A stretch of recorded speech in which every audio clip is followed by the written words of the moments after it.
Everybody. So, as a small business owner, you have to pay attention to all the little details. And it's like, well, don't mind me. I'm just trying to run a small business. you know, uh, there's a difference when you are the business owner versus an employee, for example. Um, as a business owner, you're obviously responsible for all aspects of the business. As the employee, you have your job duties, but you don't have overall responsibility for the business.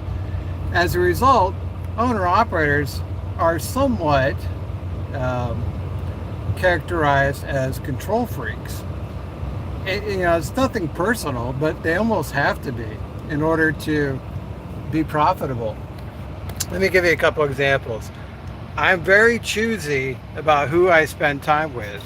I will make time for a select group of owner operators that I've networked with, um, but I won't necessarily waste time talking to company drivers.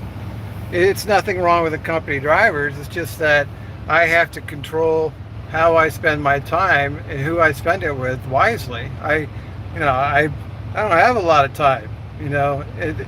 Time I spend talking to someone is time that I could have gone for a walk. I could have done laundry. I could have, you know, paid taxes or caught up on my paperwork or just have a little bit of R&R for the day.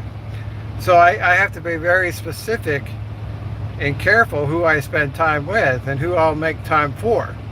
And in some ways, that's very controlling. It's like I understand, and I don't disagree, but it's not a business necessity. It's nothing personal.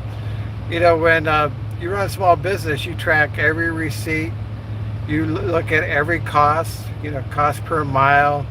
You look at your maintenance cost per mile, your fuel cost per mile, your revenue per mile, your taxes, quarterly or annually. So you look at all these numbers and you look for areas where you can improve. And it's very controlling in that way. You keep things under control by paying attention to the little things. When paperwork piles up and these little to-do list items pile up, you start losing control. You don't have a handle on your business. You lost track. You don't know where your money's going, and you're probably struggling to make a profit. So in order to combat the lack of control, you have to have total control. Total control. It's like if your processes are out of control, you're going to have to make time to get them back under control. That paperwork is piling up. It's not going anywhere. No one's going to do it for you. So these are the things that lead a owner operator to become somewhat of a control freak. Because they have to control everything, and it's a little abrasive to some people that may not be used to you being so controlling. It used to be before you bought your truck, you're an easygoing, laid-back kind of person, and then you buy your truck, and now you're the biggest a-hole there is. if you're the a-hole, you're doing something right, because that means you're paying attention to your business. That you're putting your business as a priority. Other things are important, but your business is your livelihood, and you're going to have to, many times choose between putting your business first or something else. And it's like, well, I'm sorry, I'm running a small business. This is how it works. This isn't vacation time out here. This is hard work, and it takes all my effort, all my energy, all my talents, all my skill, all my experience to make this small business operate smoothly. And you got to have full control. If something was to come up in the business that I didn't have control over, I would not take responsibility for it whatsoever. It's like, look, I don't have control over that. That's not my problem. Sorry, if you're going to make it my problem, then give me control. If I don't have control, it's not my problem. Then you see this a lot of times in larger organizations, and it's like if you were working for a corporation, for example, they often want to make you responsible for something, but they don't give you the authority. Well, that doesn't work. That's just them shifting responsibility from themselves. It's like if you want me to be responsible, okay, but I have to have the authority. They're like, nope, no authority. And I'm like, well, that's not my problem. I have no control. It's not my problem. So this is the idea with this being a small business owner, is to protect yourself. You got to think about how much control you have over things. And when you're leased on with a big box carrier, and they want you to do these miracles, but you got to learn to say no. No is a very powerful word. You got to get used to saying it, all the time. You're a small business owner, you got to say no. Nope, not going to do it. Nope, sorry, can't do it. Can't help you. I even have customers, I in years past, I've run into a lot of bad customers. Not that I don't appreciate the customers. I do put customers high on my priority, but you do run across bad customers. And I was going through construction in Texas one time, and I notified the company I was running late. Got to the customer. Customer was totally ticked off that I arrived late. And I told him, I said, hey, I'm just a driver. Nothing I can do to help you. And he was pissed. But there's nothing I could do. It's out of my control. If I had control, there'd be no construction, and I would have arrived on time. But these things are out of my control. So why am I going to take responsibility for things that are out of my control? I can't do nothing about it. There's not a damn thing I can do about it. So not my problem. It's like I told the customer, if you're not happy, then call a company. But I got here as soon as I could. There's nothing else I could do. And I've had other customers that were equally as bad. There was like a OS&D shortage or damage of the load and live unload, and they notated that on the bill of lading, and of course I have to call that in, and the customer wants me off the property in 5 minutes. I haven't even inspected what this shortage or damage is, and the guy's threatening to call the cops if I don't get off their property. I refused. I said, nope, sorry, got to follow company policy here. I got to take pictures, got to call the company, got to tell them, report it what it is. Totally pissed. Not my problem. Not my problem. So these are things you got to do as an owner operator. You got to have that kind of toughness mentality. You're not trying to be a jerk, but you're trying to protect your business. You're trying to look out for what's best for you, not what's best for them. You did your part. You brought the load to them safely. Things happen on the way that cause you to be delayed. But it's out of my control. Can't do nothing about it. What if you had a breakdown, or what if there was bad weather? It happens all the time. All the time.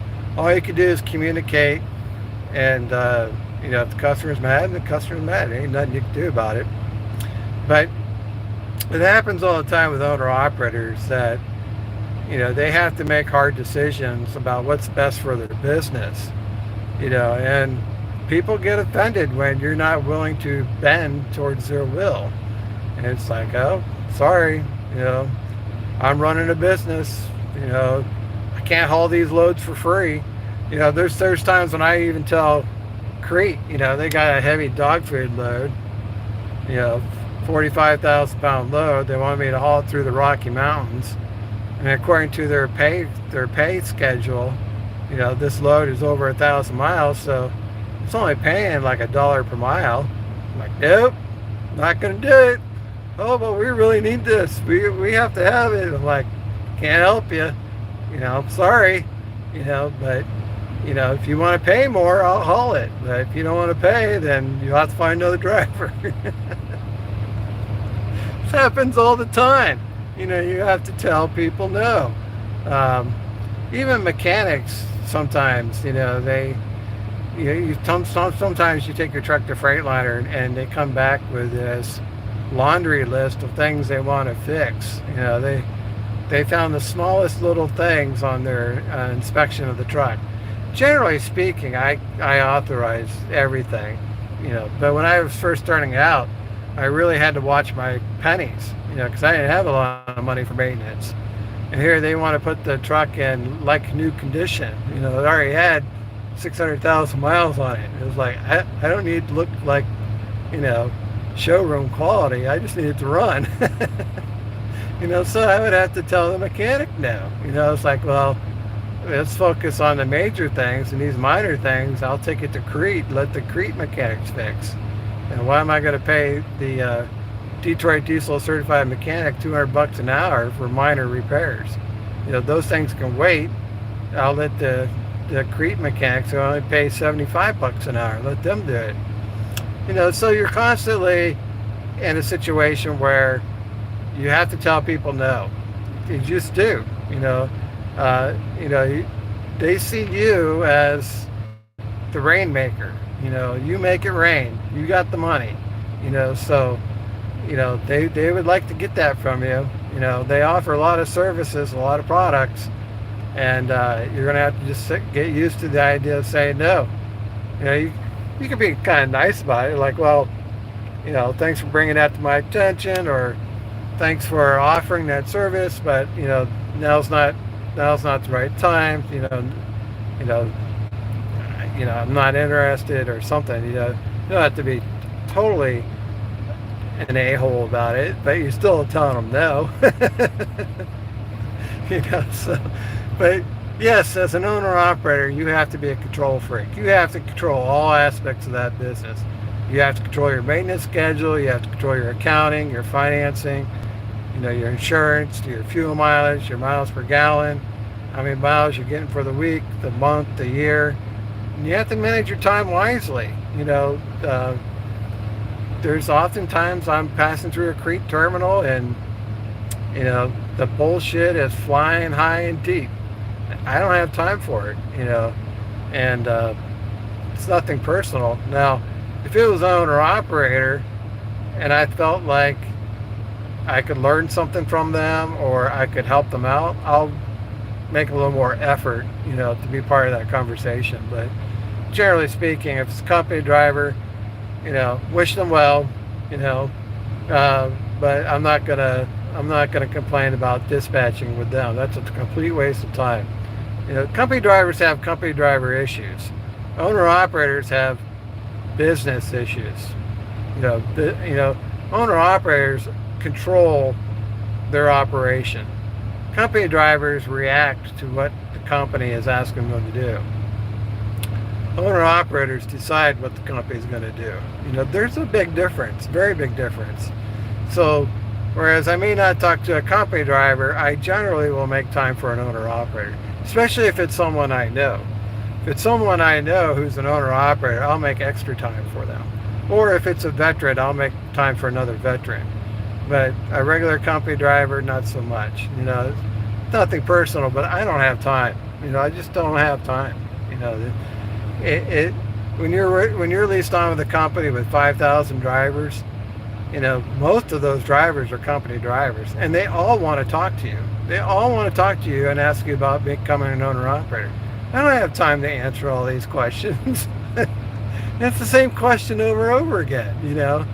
Should I buy a truck? Should I not buy a truck? Do you think this is a good idea? Is that a good idea? I'm not your financial advisor, dude. You're gonna have to make your own decisions. But if you're with a big box carrier, the company drivers outnumber you thousands to one. So you can't stop, and you can't stop what you're doing to waste all this time talking to company drivers. Now, if the company is going to pay you for it, that'd be a different story. But why are you working for the company for free. You know, if they want answers to all these questions, they should call the company and ask them. Get it straight from the horse's mouth. But owner operators are control freaks. That's just the way it is. Nothing personal. They have to be. If they're not, then they should be. And if they're not, they're probably missing opportunities. And if they're not, they may not be profitable either. All right, guys, that's all I got for you. Thanks for watching. We'll see you on the internet.